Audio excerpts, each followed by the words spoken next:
Hello, karibu katika Chimbo na Dr. Ndimbo, mahali ambapo unapata mawazo mujarabu kabisa katika mustakabali wa maisha yako kwenye kazi, biashara, mahusiano yako na pengine masomo yako. Na leo nazungumzia kitu kimoja ambacho kinawapa watu shida sana. Kuna watu wao wanataka kuishi kwa kutegemea approval za watu wengine. Yaani katika kila kitu ambacho unakifanya, unajikuta unataka watu wa approve kwanza.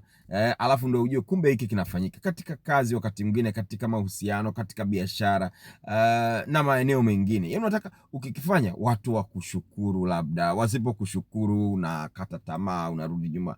Ukifanya unataka watu wazungumze vizuri kuhusiana na hicho ulichokifanya.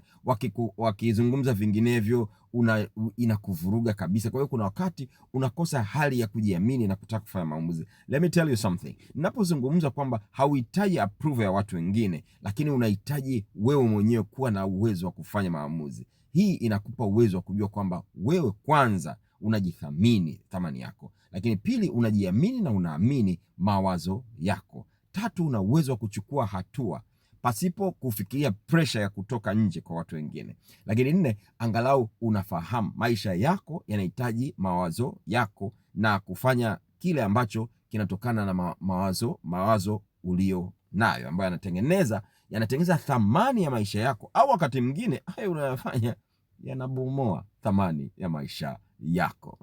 Unaona, kama ukipenda ujumbe huu basi like, comment and subscribe kwenye YouTube channel yetu hapa. Usisahau kushare angalau kwa mtu mmoja ambaye unamjali kweli kweli.